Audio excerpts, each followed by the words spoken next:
안녕하십니까. 서울대학교 백인호입니다. 오늘 이제 클라우드가 정말 뭐 일반인도 다 알 정도로 이제 상당히 많이 사용되고 있지 않습니까? 이제 그만큼 이제 보안 이슈도 또 그만큼 커지고 있는데요. 안전하다는 사람들이 이제 신뢰가 들어가야 클라우드를 좀 더 폭넓게 사용하기 때문에 이제 그거 위한 어떤 보안 기술들이 많이 이제 개발되고 있는데요. 오늘 제가 20분 정도밖에 안 되지만 이제 그 시간 동안에 이제 기술적인 이슈들을 간단하게 몇 가지를 같이 설명드리도록 하겠습니다. 방금 말씀드렸지만 이제 클라우드가 상당히 이제 오늘날 많이 사용되고 있는데요. 이제 2006년도에 이제 아마존에서 이제 본격적으로 그런 서비스를 시작한 후에 지금 10여 년 지나면서 이제 우리 일상에서 상당히 많은 분야에서 이제 클라우드 사용하고 있죠. 특히 오늘날 이제 4차 산업혁명이 이제 키워드가 되면서 그와 관련된 여러 가지 중요한 키워드들이 같이 나타나게 되는데요. 뭐 AI라든지 엣지라든지 빅데이터, IoT 같은 것들이 이제 결합이 되면서 클라우드는 어떻게 보면 이러한 모든 어떤 4차 산업 시대의 어떤 계산의 어떤 중심을 쓰고 있습니다. 그래서 지금 보여주듯이 상당히 다양한 서비스들이 이루어지고 있는데요. 자, 이러한 상황에서 이제 우리 어떤 계산 환경은 어떻게 바뀔까요? 일단은 이런 계산 환경을 위해서 데이터 처리가 상당히 복잡해집니다. 우리가 이제 간의 수공업 시절에는 우리가 주변에서 재료를 구해다가 대충 저희가 만들어 가지고 썼죠. 그렇지만 이제 산업혁명이 되면서 이제 재료를 공급하는 사람들, 그거를 전처리하고 또 그다음에 그걸 이제 조립하고 가공해서 최종적으로 소비자한테 전달하는 그 과정들이 상당히 복잡해졌습니다. 오늘날 이제 4차 산업혁명이 되면서 데이터 처리도 상당히 복잡해지는 것입니다. 이제 데이터를 내가 그냥 적당히 만들어내는 것이 아니라 데이터를 전문적으로 생산하고 그다음에 그것을 전처리하고 그다음에 저장했다가 이제 최종 소비자한테 전달하는 그런 과정이 상당히 분업화되는 것인데요. 이런 과정에서 이제 결국은 우리가 데이터 처리에서 어떤 일들이 벌어지느냐? 결국은 이제 데이터의 소비와 데이터의 생산이 분리된다는 것입니다. 즉 데이터를 전문적으로 생산하는 사람과 데이터를 저장하는 사람이 있고 그다음에 그걸 소비하는 사람이 따로 있다는 것이죠. 자, 그렇기 때문에 이런 상황에서는 그럼 어떤 것이 우리 계산 환경에 이제 영향을 미칠 것이냐, 특히 클라우드에 어떤 영향이 있을 것인가 생각해 본다면, 즉 이렇게 클라우드를 중심으로 A, B, C, I 얘네들이 결합해서 얻는 것은 바로 원격 계산이라고 생각합니다. 즉 원격 계산이 앞으로는 더 많이 사용된다는 것인데요. 뭐 클라우드는 뭐 예를 들어 소프트 에즈 서비스라든지 이런 것도 있지만 이제 IaaS라든지 PaaS 같이 인프라스트럭처 또는 플랫폼 에즈 서비스가 이제 점점 많이 사용되고 있는데요.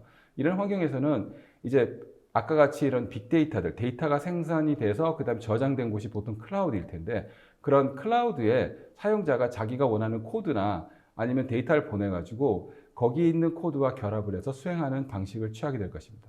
이렇게 해서 이제 풍부한 어떤 리소스를 사용해서 계산이 되고 사용자는 그 데이터를 받는 것입니다. 즉 데이터를 자기가 스스로 생성하지 않고 데이터 있는 곳에 코드를 보내서 생성을 하고 그다음 그 결과를 얻는 방식으로 수행하는 것이 앞으로 보편화될 것이고 이걸 우리가 보통 원격 계산이라고 하죠. 이런 원격 계산은 이제 전통적인 계산 방식하고 좀 차이가 있는데요. 보통 우리가 이제 전통적인 방식은 온프레미스라고 하겠습니다. 온프레미스는 이제 어떻게 보면 계산하고 싶은 사람이 자기 기계를 다 가지고 있고 그 기계를 가지고 자기가 계산하고 싶은 어떤 것들 데이터를 집어넣어서 수행하는 방식이죠.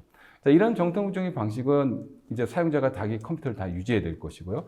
그 다음에 당연히 자기 데이터는 자기 로컬 컴퓨터에 있기 때문에 엄청 빠르겠죠. 그 다음에 이제 데이터를 이제 컴퓨터나 모든 것을 다 자기가 가지고 있어야 될 것이고요. 그 얘기는 뭐냐면 모든 책임은 다 자기가 져야 되겠죠. 그러니까 뭐 파워, 전력도 공급해야 되고 고장이 나면 고치기도 해야 되고요. 또 사이버 보안이라든지 위협에 대해서 스스로 방어도 해야 되겠죠. 근데 이런 것들은 이제 뭐 장점도 있지만 단점이 특히 방금 말씀드린 데이터를 생산하고 데이터를 소비하는 것이 분리된 환경에서 상당히 문제가 되겠는데요. 지금 아까 같이 그렇게 거대한 데이터가 있는 곳에 내가 어떤 그런 데이터를 가지고 연산하고 싶다면 그 데이터를 전부 다가 통신을 해서 받아내야 되겠습니다. 그럼 이제 엄청난 양의 통신량이 증가할 것이고 그다음에 또 하나는 그런 데이터를 저장할 공간이 필요합니다. 그걸 떠나서도 그렇게 어렵게 빅데이터를 모아놓은 사람들이 그렇게 데이터를 카피해 주겠냐는 것이죠.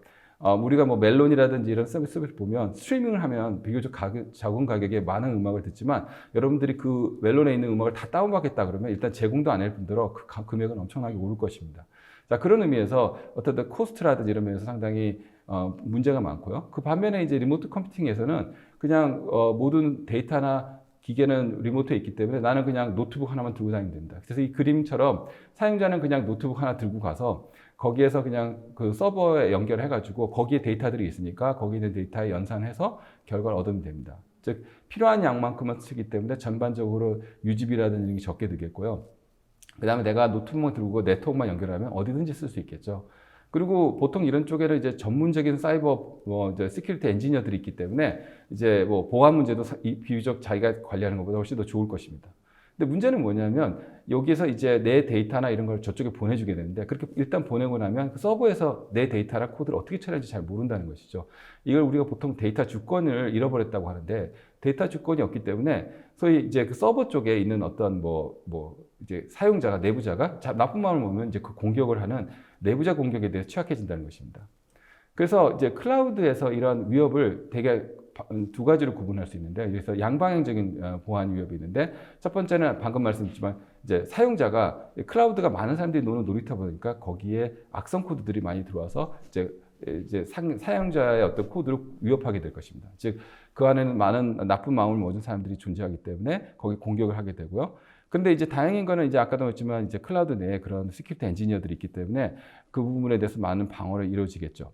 그러나 어쨌든 이제 많은 사람들이 노는 놀이터다 보니까 많은 공격의 위협에 노출되는 건 맞습니다. 근데 가장 큰 위협은 방금 말씀드린 대로 우리가 믿었던 저 어드미니스트레이터 또는 그 내부자가 나쁜 마음을 먹는 것입니다. 이럴 경우에는 내 데이터를 마음대로 접근하게 되고 여기에서 많은 정보 또는 나의 어떤 정보의 유출과 그다음에 손상을 입게 되는 것이죠. 사실상 이런 인사이트 레드는 오늘날 그 보안 위협에서 거의 3분의 1을 차지할 만큼 상당히 중요한 보안 위협이 되고 있습니다. 그래서 이런 거에 대한 솔루션으로 우리가 생각하는 것은 투웨이 샌드박싱이라는 것이 있습니다. 즉, 샌드박싱 자체가 이렇게 한쪽에 가둬놓고 상대방이 그 안에서 못 나오게 하는 것인데, 서로가 이렇게 이제 앱과 클라우드가 서로 견제하면서 상대방이 혹시 뭐 잘못하는지를 보면서 상대방의 어떤 허점을 찾아내서 그거에 대해서 뭐 방어할 수도 있고요. 또 나는 내 허점을 찾아서 내 스스로 방어하게 되겠죠. 그래서 이런 양방향적인 어떤 견제 시스템이 투웨이 샌드박싱인데요. 일반적으로 이제 클라우드 관점에서 그런 악성 앱을 지키는 것은 비교적 쉽습니다. 전통적인 보안 방법을 쓰면 됩니다. 약간 우리가 기울어진 운동장이라고 하는데 기본적으로 클라우드는 자기가 가진 리소스를 가지고 하드웨어를 컨트롤하고 권한이 있기 때문에 솔직히 그냥 전통적인 권한 방식을 가지고 액세스 컨트롤, 접근 제어를 잘 하면 됩니다. 여러분들 아는 구글의 네이티브 클라이언트라든지 MS의 드로우 브릿지 같은 것이 그런 방식으로 해서 어떤 악성 앱들이 클라우드 내를 감염하는 걸 막는 방법을 쓰고 있습니다. 그러나 이렇게 좋은 어떤 액세스 컨트롤을 한다고 해도 클라우드 자체가 보안 어떤 취약성이 있거나 버그가 있으면 뚫리게 되겠죠. 그래서 지속적으로 버그를 픽스하는 노력도 필요하겠습니다. 그걸 위해서 뭐 퍼징이라든지 이런 기술들이 개발되고 있는데요. 반면에 약자인 앱은 자기를 지키는 것이 상당히 어렵습니다. 권한도 없고요. 그렇기 때문에 이제 이런 걸 하기 위해서 우리가 이제 블랙박스 기술이라는 것이 최근에 많이 연구가 되고 있습니다. 블랙박스는 기본적으로 아이솔레이션이라고 하는 보안의 기본 개념을 이용하는 것인데요. 격리된 공간 안에서 그러니까 주변이 아무리 위험해도 내가 단단한 컨테이너 같은 거 안에 들어가서 그 안에서 내만의 안전한 연산 환경을 구축하겠다는 것이죠. 이제 이런 아이솔레이티드 환경을 위해서 보통 이제 여러 가지 테크닉이 있는데 오늘 여기서는 이제 홈오프 인크립션, 소위 동용 암호라는 기술과 그다음에 트러스티드 엑스큐션 인바이러먼트, 신뢰 실행 환경이라는 것에 대해서 말씀을 잠깐 드리도록 하겠습니다. 동용 암호 기술은 이제 일반적으로 암호화된 데이터는 그냥 이게 남한테 내 정보를 노출하지 않아서 좋은데 내가 거기다 뭘 더하거나 빼거나 하려면 암호를 풀어야 됩니다. 그렇기 때문에 보통 우리가 이제 어떤 중요한 정보를 상대방한테 전송할 때는 암호화에 대해서 보내는데요. 도착하고 나면 암호를 풀어가지고 이제 해결해야 되는데 이런 전통적인 암호 방식은 내부자 위협에 대해서는 안전하지 않죠. 왜냐하면 클라우드에 도착해서 내 데이터가 암호가 풀어지면 거기 있는 내부자가 그 데이터를 볼 수 있으니까요. 그래서 이제 그 과정에서 정보가 노출되는 걸 막기 위해서 동용암호 기술이 나오는데 이 동용암호 기술은 상당히 놀라운 기술인 것이 암호화된 차를 더하고 빼고 해도 그 정보를 나중에 복호하면 그 변형이 그대로 반영이 된다는 것입니다. 즉 이렇게 암호화된 채로 클라우드에 보내면 연산 다 하고 오는데 지금 여기 그림처럼 내부자는 방금 뭔가 지나갔는데 어떤 데이터가 왔고 어떤 식으로 연산했는지 전혀 모르게 되는 것이죠. 사용자는 클라우드의 모든 리소스를 사용하고 데이터를 사용했는데도 불구하고 안전하게 자기 정보를 연산하고 그 다음에 나중에 자기 컴퓨터에 오면 자기 키로 그걸 풀어가지고 그 결과를 받아보게 됩니다. 상당히 환상적인 기술이라고 할 수 있는데요. 그래서 이러한 동용암호 기술이 어떤 블랙박스 구현에 상당히 좋은 기술의 대안으로 생각할 수 있습니다. 그리고 어떻게 보면 이제 아까 아이솔레이트 환경이라고 그랬는데 아이솔레이트 환경은 이제 사용자는 사이버 월드, 다시 말해서 암호화된 세상에서 연산을 하고 그 다음에 이제 그 내부자는 플레인 월드, 즉 평문의 세상에 있기 때문에 어떻게 이 암호 기술을 통해서 일종의 아이솔레이션이 이루어진 것입니다. 이런 개념적인 분리에 의해서 아까도 했지만 블랙박스가 구현이 된 것인데요. 문제는 이렇게 좋은 환상적인 기술이 너무 느리다는 것이죠. 우리가 보통 공짜 점심이 없다고 하는데 정말 비싼 점심이 됩니다. 예, 그래서 보통 이런 뭐 속도를 연산하는 것이 많은 지속적인 가속화 노력이 있는데도 불구하고 뭐 IBM에서 2016년에 발표한 거는 약 100만 배 이상 느렸고요. 그 다음에 100만 배, 1000만 배 이상 느렸고, 그 다음에 최근에 지속적인 노력을 해서 줄여도 보통 뭐 10만 배 정도 이상 느립니다. 뭐 아까 말씀드렸지만 빅데이터라든지 이런 데이터를 가지고 엄청난 양의 수행하는데 정말 많은 사람들이 GPU를 사다 놓고 하면서 속도를 위해서 엄청 노력을 하는데 거기에 10만 배가 느리다 그러면 서버를 10만 배 더 많이 살 수도 없지만 산다고 해서 그렇게 빨라지는 것도 아니겠죠.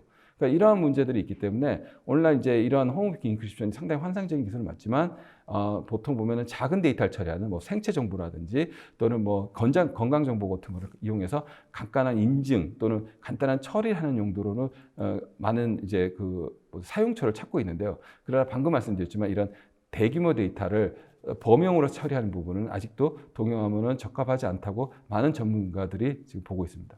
그래서 이제 그거에 대한 대안으로 사람들이 고민하는 것은 바로 이제 트러스티드 엑스큐션 인바이러먼트라고 보통 부르는데 신뢰 실행 환경입니다. 즉 아까 같이 암호로 해서 아이솔레이션을 하는 것이 아니라 아예 메모리 공간을 분리해 가지고 안전한 세상과 그냥 일반적인 세상을 구분한 다음에 정말로 민감한 정보는 시큐어 월드 안에서 수용하게 하고 그 다음에 일반 연산은 그냥 노멀 월드에 수용하게 하는 그런 메모리 스페이스 아이솔레이션, 메모리 공간 또는 데이터 아이솔레이션을 하는 기술이 T입니다. 아까도 말씀드렸지만 이제 클라우드 안에서 어떤 소프트도 믿을 수 없기 때문에 즉 어떤 게스트 입장에서는요, 자기가 이제 데이터를 맡기는 입장에서는 아무리 클라우드 서버 쪽에서 뭐 프로바이더 쪽에서 우리 쪽은 안전하다고 해도 어쨌든 게스트 입장에서는 믿을 수가 없죠. 그렇기 때문에 소프트웨어는 믿을 수 없기 때문에 보통 이런 T는 하드웨어에 의해서 보장이 됩니다. 보통 이걸 전문 용어로 루트 오브 트러스트 또는 트러스트 컴퓨팅 베이스라고 부르는데 이렇게 하드웨어 기반의 신뢰 기반을 두고 강력한 기반을 두고 거기에다가 자기 T를 빌드하게 돼 있습니다. 그래서 이제 많은 하드웨어 벤더들도 이런 필요성을 느끼고 최근에 대부분의 그런 커머셜 아키텍처 벤더들은 그런 서비스를 시작하고 있습니다. 인텔 SGX가 가장 유명하다고 할 수 있겠고요. ARM은 이미 2007년부터 ARM 트러스톤이라고 해서 이미 그런 T를 제공하고 시작했고요. 오늘날 모바일에서 상당히 뭐 여러분이 IBM 이제 뭐 삼성의 갤럭시 같은 거 쓰면 낙스가 있는데 그런 낙스라든지 이런 시큐어 환경을 보통 이런 트러스톤이 백업을 하게 되겠죠. 그 다음에 AMD에서도 SEV라고 하는 그런 트러스티드 환경을 제공하게 됩니다. 그 다음에 아직은 이제 공개할 수 없는 수준까지는 되지만 뭐 유명한 S사에서도 그런 시큐어 프로세서에 대한 또 T를 제공하기 위한 그런 연구들이 지금 진행되고 있습니다.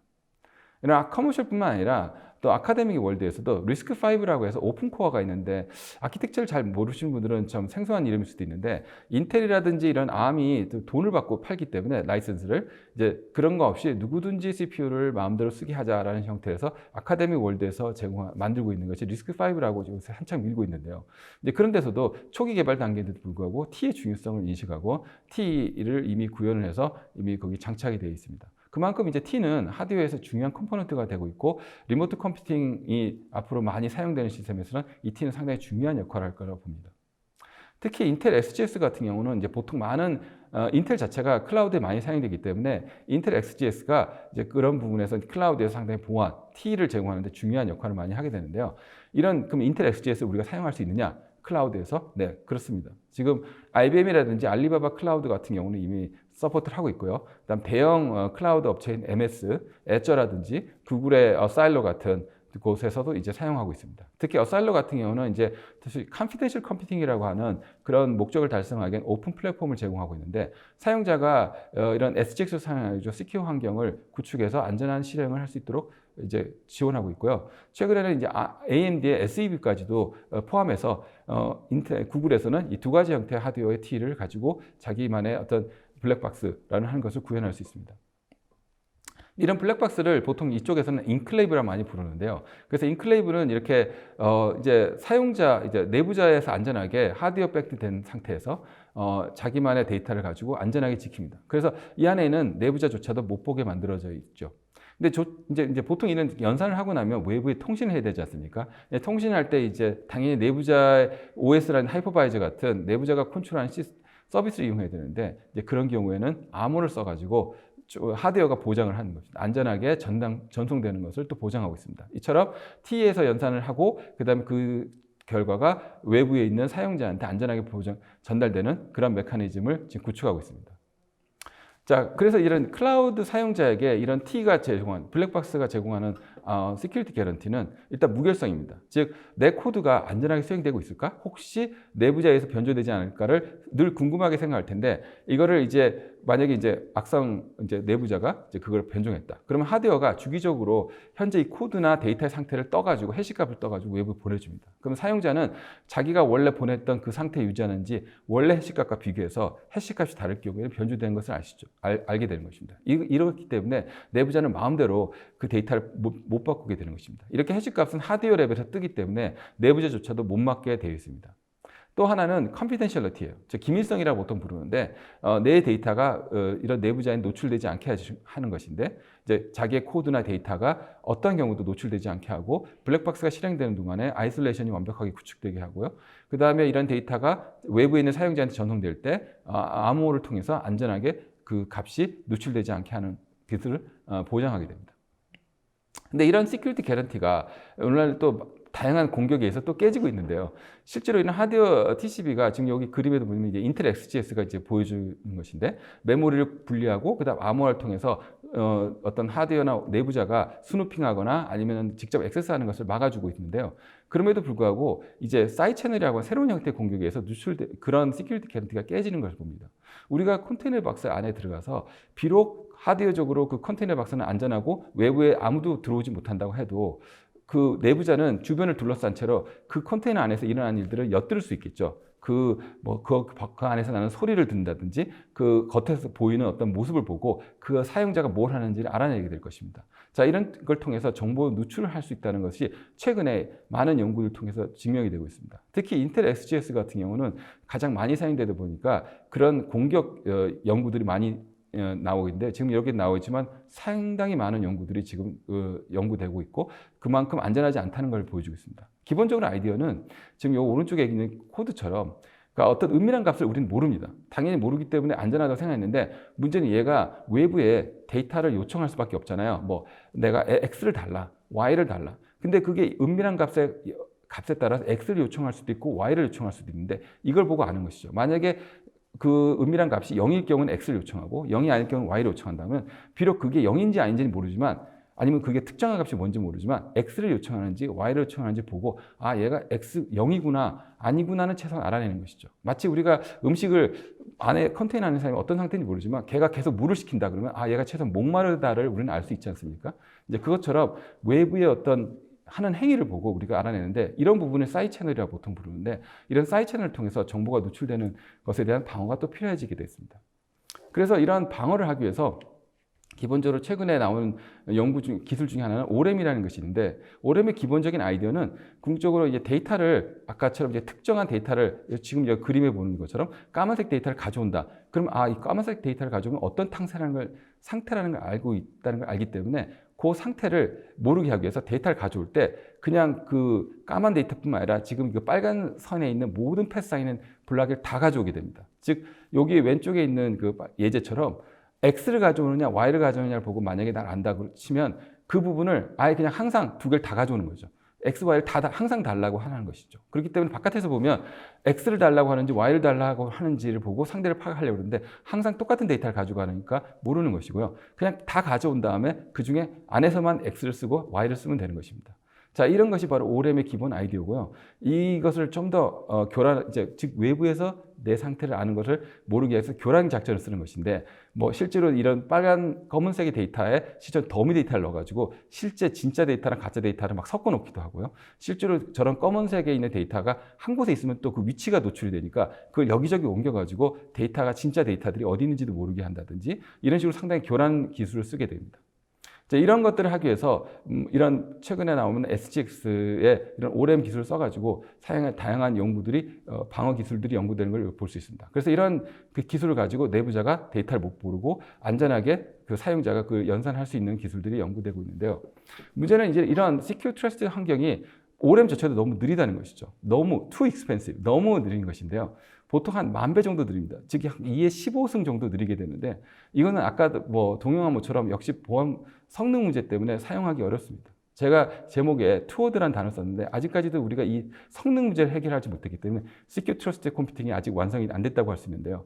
이거를 프랙티컬하게 하는 것이 저희 연구의 목표가 되겠습니다. 그래서 최근에 저희가 연구한 것은 CPU FPGA라고 하는 새로운 형태의 차세대 아키텍처가 나오는데 바로 이 FPGA의 도움을 받아가지고 성능 개선을 하는 연구들을 최근에 저희가 연구했습니다. 최근에 이런 FPGA는 FPGA는 하드웨어 잘 모르시는 분이 있을 수 있는데 하드웨어인데도 불구하고 소프트웨어처럼 다양한 컴퓨팅을 통해서 하드웨어를 성능에 최적화하는 연구인데 인텔에서도 이런 부분을 인식하고 FPGA가 들어가는 칩도 개발하고 있는데요.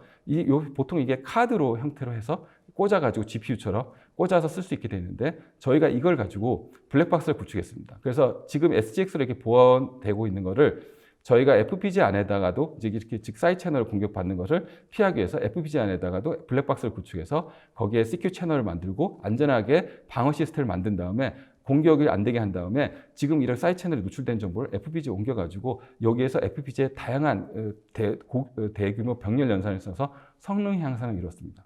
지금 현재 한 100배에서 200배 느려졌는데요. 즉 아까 1000배 느린 거를 그러니까 훨씬 빠르게 한 것이죠. 결론을 말씀드린다면 지금 클라우드에서는 이렇게 내부 외부의 시큐리티 위협이 항상 상존하게 되어 있습니다. 이런 잠재적인 위협, 내재적인 위협을 막기 위해서 저희는 샌드박스 기술에 대해서 설계드렸고요. 특히 이 약자인 앱을 보호하기 위해서 블랙박스 기술이 중요하다는 얘기를 말씀드렸습니다. 근데 문제는 이 블랙박스를 위해서 동용암호나 오램이 너무 느리기 때문에 이 부분에 대해서 지속적인 연구를 하고 있고 이것이 이루어진다면 아마 양방향적으로 클라우드는 훨씬 더 안전한 개선 환경이 될 거라고 저는 개인적으로 생각합니다. 이제까지 제 발표를 들어주신 여러분께 감사를 드리겠습니다.